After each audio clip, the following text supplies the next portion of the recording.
WandaVision is wrapped up. We have some answers, and there are still a few different questions, including, was this season a hit, or was it a real boner? We'll find out right now.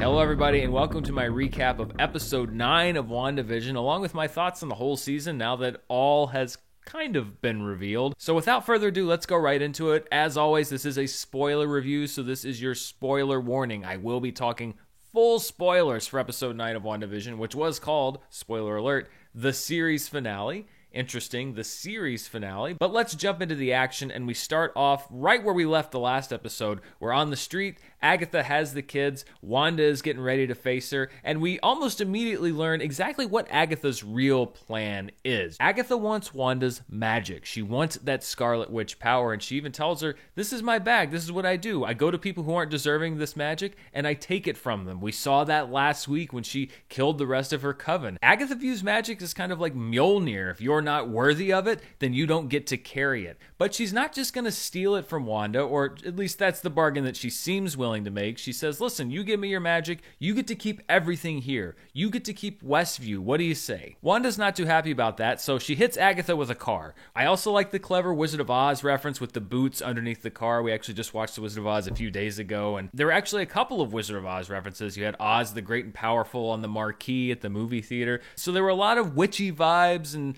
people behind curtains with this episode, but we don't have too much time to wonder where Agatha went, because the Vision that we met at the end of last episode, which technically is actually Vision, it is his body, so I guess we have to call him Vision, shows up to say hello to Wanda and reaches out and gives her a nice little stroke on the face. Maybe he's gotten some of his memories back. No, he just wants to crush your head like a grape. He's going for a real Benedict Cumberbatch and Star Trek Into Darkness thing here, and it looks like Wanda might be in trouble, but then Wanda's Vision, who I guess is the fake Vision, so we'll call him Fission, shows up and saves Wanda. And I thought it was very interesting that when Wanda gets dropped by Vision, she just instinctually does a superhero landing. I think this is just something that when you have powers, you just do it unconsciously, because after Monica Rambeau got powers earlier this season, she did a superhero landing, and then we have Wanda doing a superhero landing here. So the two Visions are now officially facing off against each other. Wanda and her Vision, Fission,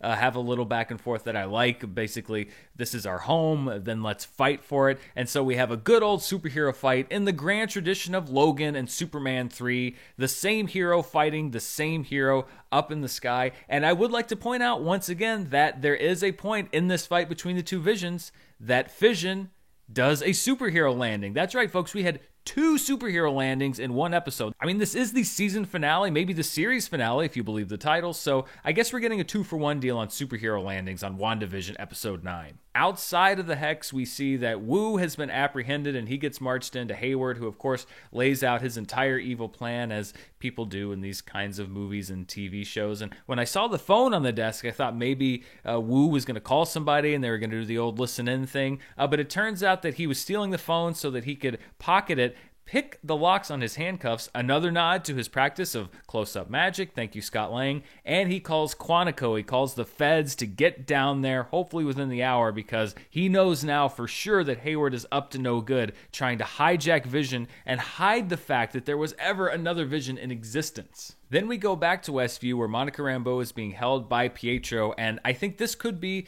it may be for me at least, the most controversial reveal of this episode, because Monica's looking around what she thinks is Agnes's house and picks up a utility bill, and it's in the name of Ralph Boner, or Bonner, or whatever you want to call him, and underneath that is a headshot with Evan Peters' face on it, and the name Ralph Boner on it, and she even says, "You're Ralph Boner," and he kind of snickers and says, "Boner." And Monica realizes that Pietro is just a guy from Westview. It seems like the show would want us to believe that this was never Pietro. This was never any version of Quicksilver, that he indeed was just this random resident of Westview called Ralph Boner. If that's true, a pox on your house, Marvel, because that was a really mean bait and switch. I mean, if you fast forward a month, I was sitting in this chair right here, vibrating with excitement by the fact that they had used this as an opportunity to bring the multiverse into the MCU, and you pulled this character over from the X-Men universe. The X-Men timeline is established in the earlier Fox films. The people at Marvel can't be so naive to think that when you have a movie coming up that has the name multiverse in it, and perhaps more so with all of the casting news that have been coming out about Spider-Man, then you have to know that if you cast Evan Peters in this movie, that people are going to go to that conclusion and start speculating, etc. It seems like an uncharacteristically glib and smug thing for Marvel to do. So if they did do that, I'm very disappointed in them. And that was a really kind of a mean narrative dead end. However, I'm still not convinced that this is not somehow Pietro for a couple of reasons. Number one, he has those powers. He still had the super speed powers when he was up there in the attic with Monica. And, you know, some people might say, like, well, that's because he was being possessed by Agatha. I got that wrong, by the way. Last week I said crystal projection. She said crystal possession. So he was being possessed by Agatha. But why would that give him Quicksilver powers? I don't know. It's a little fishy to me. And okay, we're going to go like third level deep now, because I noticed a piece of set dressing that was up in the attic. There is a poster of a baseball player. It says Davis 19, and it was so prominently there. It was right there in the middle of the shot, in the wide shot, over Monica's shoulder. You could see the poster on the wall. I'm like, that seems like you're supposed to be drawing your eye to it. So I looked up that player. That's a player named Chris Crush Davis on the Baltimore Orioles. If you go all the way back to X-Men Days of Future Past, when we first meet Quicksilver, Wolverine says that he knows a guy who it turns out to be Quicksilver, who lives just outside of Washington, D.C. I know a guy. Yeah, he'd be a young man now. Grew up outside of D.C. Where's Baltimore located? Just outside of Washington, D.C. Now, yes, it is also in close proximity to New Jersey. So it could very well be that this guy in New Jersey is also a Baltimore Orioles fan. But again, it just seems like they are laying it on way too thick for this to be just a coincidence. So I might be setting myself up for heinous disappointment in the future, but it's just unfathomable for me to think that they would do this, knowing that that's where so many people would jump to, and then sort of kind of go, gotcha, and feel like people would think that that was a fun or a clever trick. Now, when we talk about coincidences, yes, it would be a huge coincidence that he happened to live next door to Wanda in Eastview anyway and had taken on this name of Ralph Bohner. I still don't know how it would work, and maybe it doesn't work, but I'm still not off the train. However, if this was a bait and switch, I did not find it clever or amusing, and I feel like a lot of other people didn't either. As the two visions fight, we go to the town square of Westview, where Agatha reveals that she knows of the Scarlet Witch from a book called The Darkhold. And that is a name I'm familiar with, because up until 2 or 3 seasons before the end, I did watch Marvel's Agents of S.H.I.E.L.D. And so I know that The Darkhold was a very big deal on that show. That was a seasons-long storyline. However, this Darkhold really doesn't look anything like that Darkhold, and it makes me wonder if we are taking steps toward decanonizing some parts of the MCU, because Agents of S.H.I.E.L.D. started off very much a part of the canon. It tied in directly with all the movies, Winter Soldier, etc. But now you have this book, The Darkhold, which served a very different purpose on Agents of S.H.I.E.L.D. Perhaps it is the same book. They may fill in those gaps later. Regardless, the Darkhold is referred to as the Book of the Damned by Agatha. She says there's an entire chapter that's devoted to the Scarlet Witch, which is a witch that is not born, but forged. Wanda definitely fits that description. And then Agatha says, your power exceeds the power of the Sorcerer Supreme. So there's your Doctor Strange tie-in right there. And she also says that your destiny is to destroy the world. So we are setting up some big stakes for future MCU films and projects. But the world already looks pretty grim to the residents of Westview as Agatha starts to wake them up one by one. First Dottie, who is very desperate to just try to fit into this world, however, but she once wanted to let her daughter come out of her room. It's very sad, actually, this moment. And then she wakes up all the other residents. It really is haunting, these things that the people from Westview are saying. When you let us sleep, we have your nightmares. Your grief is poisoning us. You see the fact that Wanda's grief has been taken off of her shoulders and put on the shoulders of these innocent people who have no choice but to experience it.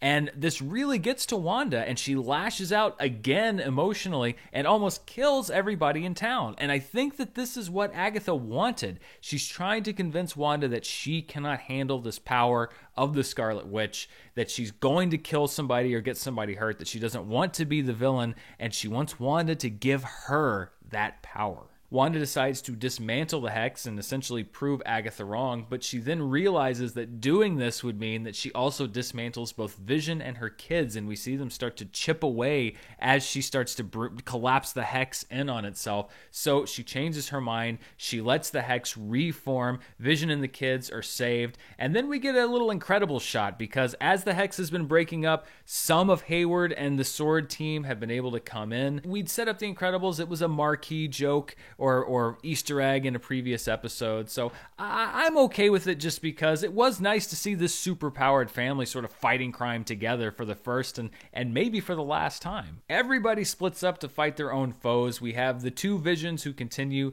to fight each other. And I liked where they took this, because for a while it was kind of the smash bang laser head thing that we've seen in a lot of other superhero films. But then Vision realizes that he's fighting himself, and he decides to use logic. Real Vision and fake Vision have this discussion about the ship of Theseus, and if you replace all the wood, is it really the ship of Theseus? Because Vision's goal, his programming, is to go in and destroy Wanda's Vision. I like that Vision is able to sort of stop him in his tracks and say, like, but who is the real Vision? Am I the real Vision, or are you the real Vision? What makes Vision real? What makes anything real? It reminds me a lot of those old episodes of Star Trek when Captain Kirk would talk a computer into self-destructing. Execute your prime function. I shall analyze error. Analyze. That's pretty much what Vision is doing here, and I like the fact that he gets him to a point where he says, well, what if it's Vision's memories that make you or me the real Vision? I can give you those. And so Wanda's Vision reaches out and touches the chip on the new Vision's head. We see these memories flood into Vision's head. We see his eyes change from computer to human. He says, I am Vision, and then he flies away. That's it. That's all we got with the new Vision. I don't know what's going on. Doesn't show up again. I was kind of surprised. Like, where did he go? He got all these new memories. You think he'd care about Wanda or whatever's happened? Now he just kind of peace. So, I don't know. See you in Eternals, I guess. Down in the town square, Billy and Tommy are taking on Hayward and his team. Billy uses his mind powers to enchant the different guards. Tommy uses his super speed to take all their guns. And then Hayward's like, you know what? These are fake kids, right? I'm just going to shoot them. As if I needed a reason to hate this guy more. I mean, if this is rock bottom, Hayward was like here, and then he went down. He went subterranean. He went down here. Like, I don't care if you think they're fake TV kids. Like, what kind of guy's just like, yeah, I'm just going to shoot them. Luckily, Monica Rambeau has escaped Boner's lair and runs in, steps in front of the gun, and we get like a Neo moment, because we knew she had powers, but the powers go into full effect. Her eyes turn yellow. Her body turns into energy. The bullets don't just go through her. She stops the bullets with the energy, and they fall to the ground. But then one bullet passes by. It's like a Deadpool 2 moment. Goes right by your face. She's watching it.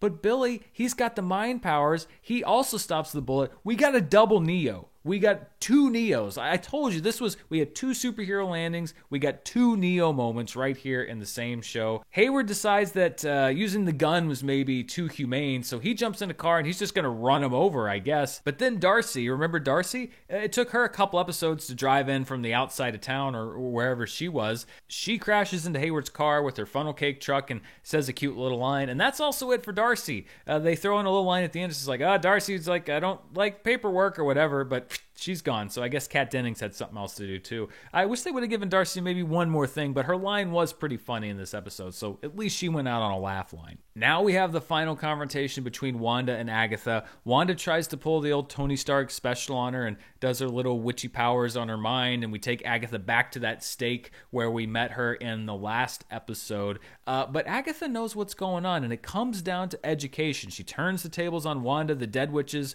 turn on her, and then they blast back into the real world. And Agatha basically says, look, you're more powerful, but I know how to use this stuff. You don't know what the hell you're doing, so again, I'm going to offer you this deal. Give me all your power, and I will fix everything that you did wrong here in Westview. You get to live in this place without any of the mistakes you made forever, and I get to be the Scarlet Witch. Deal? And it seems like Wanda's willing to make that deal. So she's kind of like, yeah, you want this power? Here, you can have it. And she starts just throwing Scarlet Witch power. I don't know if there's like a power meter, but she's just lobbing Scarlet Witch power at Agatha. But I did notice it was a little strange. Like, she would miss from time to time. And there was even a shot where Agatha like watches some Scarlet Witch power go by her. She turns back. She's like, what the hell are you doing? I knew you could. I knew you couldn't do this. And it looks like Agatha is gonna get her wish because she keeps drawing massive amounts of power from Wanda. Wanda's not looking too good. Finally, there's one big burst, and it looks like it's over. It looks like Wanda's depowered. Agatha is the new Scarlet Witch, but of course she reveals it was all a big switcheroo. Once a spell's been cast, you can't fix anything, so she's stuck in this flawed thing forever, and then it looks like she's just going to try to blink her out of existence,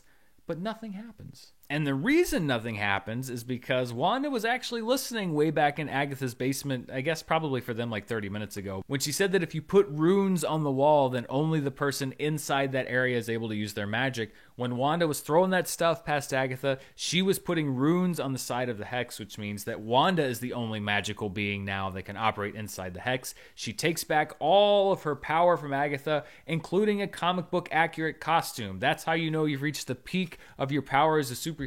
You get that costume that you wore in the comic books. We've got the red headpiece. We've got the flowy cape and everything. She is now officially the Scarlet Witch, as comic book readers have known her for decades now. Agatha is now powerless, and Wanda decides that the real punishment for her should be that she should get to lead her life as the character that she cast herself on in WandaVision, the TV show, Agnes. So she turns Agatha into Agnes, the nosy neighbor, and there was a great subtlety in Kathryn Hahn's performance because now that you know exactly what's going on, yes, she still has that cheery thing going on with the okie dokie neighbor, but I really think that there's a desperation in that delivery. You could almost see Agatha behind Agnes's eyes screaming to get out, but she's now locked into this prison.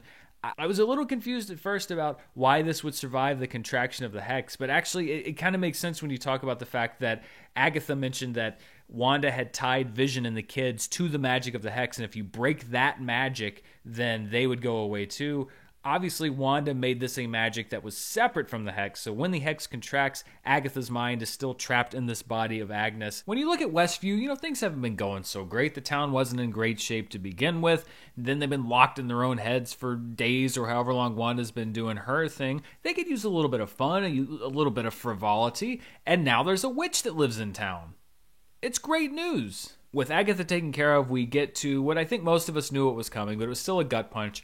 Wanda knows that this is unsustainable, what's happening here, and decides to contract the hex to give the people of Westview their lives back, but she knows that means saying goodbye to Vision and her kids. So she contracts it very slowly for us at home to feel the ultimate pain, and she returns to her sitcom home. They put their sitcom clothes back on. They go upstairs to their kids' bedrooms, and they say goodnight and how much they love them. But there's a very interesting exchange. When Wanda leaves the room, she says, "Thank you for choosing me to be your mom." And this is a confirmation there's always been something a little special happening with these kids. It's always felt like they were one step ahead, and I think Wanda knows this as well. We know later on that we hear them calling out to her. Billy and Tommy are very unique. They weren't just constructs. They had unexpected powers. They could do unexpected things. And I think we're going to hear more about where they come from later on. I'm sure comic book readers probably know. I don't know. Either way, I look forward to finding out. Then we get to the goodbye between Wanda and Vision. And God, these two characters were written so incredibly well all season, really, but these last two episodes in particular. And there were some exchanges that were so heartfelt and so meaningful when Wanda looks into Vision's eyes and finally explains to him. He says, "What am I?" And she says, "You are the piece of the Mind Stone that lives in me. You are my sadness and my hope, but mostly you're my love." That was so good it made Vision cry. It made the mechanical man cry, which in itself was such a meaningful thing. And it's just part of a series of interactions between these two that is just A-level writing. As Vision is about to disappear and he's saying, like, what an adventure this has been. First I was a voice and then I was a body and now I'm part of a memory.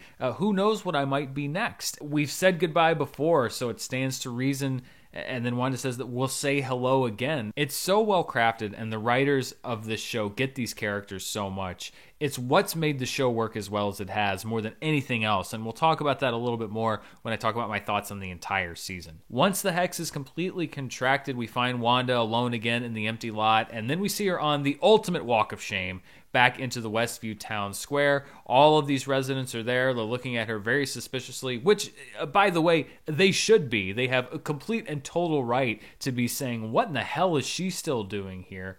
Wanda walks up to Monica. They exchange some pleasantries. Monica says, hey, you know what? No bigs. If I had your powers, you know what? I think I would have done the same thing and brought my mom back, which to me says, I think we need to be very careful with Monica and her powers. But something tells me maybe she'll be a little bit more in control than we've seen Wanda in this series because she's just been pushed to the limit. Then Wanda takes to the skies, flies over Westview, takes one look over her shoulder, and then leaves for good, and we go to credits.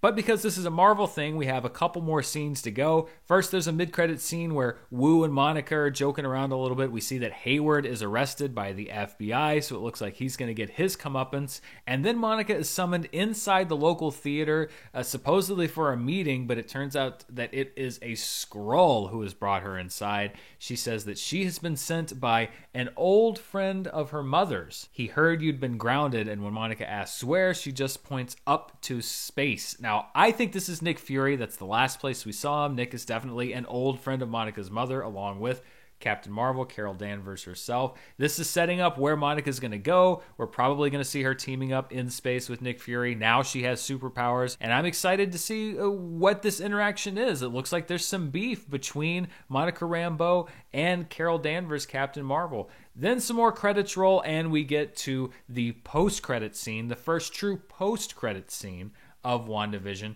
Wanda is in a cabin in the middle of nowhere, sitting on the front porch doing her best Thanos impression. She walks inside to pour herself some tea. The camera goes into the back bedroom, and we see the astral projection of Wanda. She looks very interested in the Darkhold. She hears the voices of her kids crying out. She looks up concerned, flashes red across the screen, and that is the end of season 1, or perhaps the entire series of WandaVision. It's called the series finale, but we will see if they pick this up and continue it on later. And now we go on to Captain Marvel 2, Doctor Strange and the Multiverse of Madness.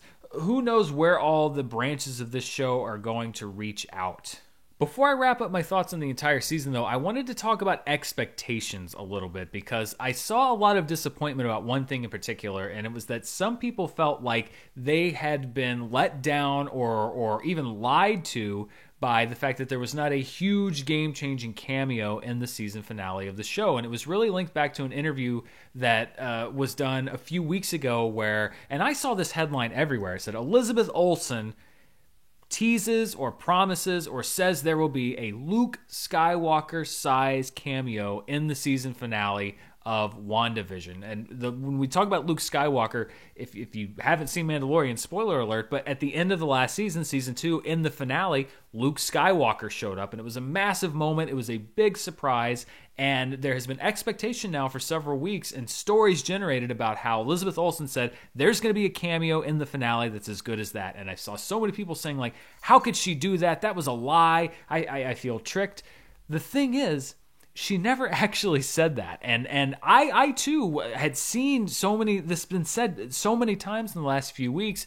I decided to kind of track down to the source. Where that comes from is an interview that Elizabeth Olsen did with TV Line.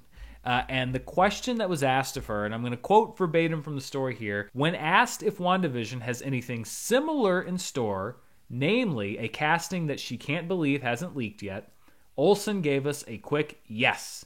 And though she dared not offer any specifics, she did share with a laugh that, I'm really excited. That's the only quote they give. Quote, I'm really excited, end quote, for viewers to see what or who is coming. Now that's editorializing. They said what or who is coming. Nowhere in this interview did Elizabeth Olsen say there's going to be a cameo in the season finale on the level of Luke Skywalker. All she said when asked Is there a casting that has not leaked that you think is a big surprise? She said yes, and I'm really excited about it. Though this was done in early February. I believe that interview was conducted before the Evan Peters reveal. That was definitely done before the double vision with Paul Bettany as the other Vision was revealed. But the headline for this story was, will WandaVision have its own Luke Skywalker moment? Elizabeth Olsen really excited for surprise to come.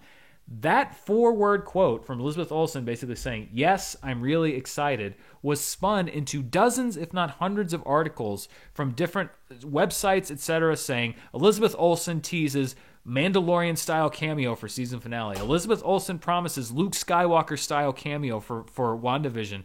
That's not true. She never said that. And that expectation was set by the people covering this interview, and not by Elizabeth Olsen herself. Expectations are fine for TV shows, but they have to be expectations that you either understand that you yourself are placing on that show, or that the show places on itself. If you're not happy with parts of WandaVision, that's completely fine. There's a few things that I'm not happy about, but don't get angry at it for not doing things that they never said they were going to do in the first place. I've said this so many times, particularly because there's so many sites out there and you never know what to believe, but always check the sources. If a story is based on another story, go back to the original source. Find out where that information comes from. Don't just take a headline, read into that headline, educate yourself, and make sure that you're not putting a false expectation on a show that they themselves did not put on themselves. When I look back at this season in kind of a bird's eye view, first of all, I'm looking forward to a rewatch. Now that I know everything that's going on, I think I'm definitely going to pick things up as I rewatch the series, and I'll probably let a little time pass and then go back and start it from the beginning. I do think that there were some things that I'm still not quite sure about. Like I said, the whole Quicksilver thing, depending on how that pans out with Evan Peters. This show started as something that was wholly unique within the Marvel Cinematic Universe. It was unlike anything I had ever seen before in the MCU. Even if I did think it overcommitted to parts of it early in the show, it really got going the further we went into it, and really kept me guessing, and I loved the acting, I loved the character work, I loved how they took the sitcom stuff and started interweaving it with the real world stuff. As it went on and then climaxing with this episode, it did become much more about how is this connected to everything else in the MCU, and much less about this is the special WandaVision thing that's going on here. It ended up having to be the connective tissue to a lot of other things. I think that there's some pitfalls and possibilities that come with that. But the thing that makes this show work is that when you boil all the stories down to the most important one, the most important one's right there in the title. It's Wanda and Vision. And this show, A+ on what it did for these two characters. It developed them more than any other movie has. It showed you how they love each other, why they love each other. It was such a deeply personal story of loss and grief, but ultimately tinged with a little bit of hope. It was about the enduring spirit of love.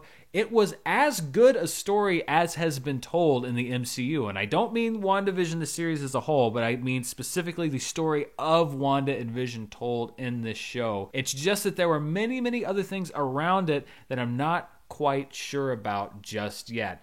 But because they nailed that one thing in the middle of the show so well, I think that a lot of people are going to return to WandaVision over the years, and I don't think that it's going to lose its luster, even if some of the ancillary things don't quite pan out. They nailed what was important to nail. Hats off to Paul Bettany and really Elizabeth Olsen. I mean, Kathryn Hahn as well, obviously, was so great, but Elizabeth Olsen had to carry so much of the weight of the show on her shoulders, and she did so beautifully, jumping from character to character, persona to persona, going to flashbacks, going to sideways, flash forward, you name it. She brought it in every single episode, and I hope, and I've said this in other episodes, I hope when it comes time for awards season that people remember Elizabeth Olsen's name, because of everyone involved with the show. Kathryn Hahn had the flashy part, and Paul Bettany had the stoic part, but I think Elizabeth Olsen did the best out of everyone in the cast, and that's saying something because it was a really talented cast. So those are my thoughts on WandaVision Season 1, or perhaps the only season. What did you think of the show? Were there things you liked? Were there things you didn't like? Let me know down in the comments below. And as always, thank you so much for watching. If you want to see even more of what I'm up to, you can check me out on Patreon at patreon.com/Dan Murrell. This has been so much fun. I will be back in 2 or 3 weeks to talk about The Falcon and the Winter Soldier, because we're going to be cycling into that pretty soon. We cycled out of Mandalorian. This has been such a new era of being able to get together and have a late night / early mornings. This is a very early morning for me, but it's worth it because comparing thoughts and comparing theories, and even though I get stuff wrong from time to time, and thanks for being patient with me on that. I just like that we're in a space where we have new stories to be told, and they're being told at a time when everyone can experience them together if they choose to do so. It's honestly been a boost for the channel to have this to talk about, where movies are now starting to come out a little bit more, and I'm going to try to reshuffle my schedule to talk about this stuff even more, but it's really been a shot in the arm week to week to be able to track these shows, and I look forward to doing even more of it. Thank you for watching. We'll see you next time. Stay safe.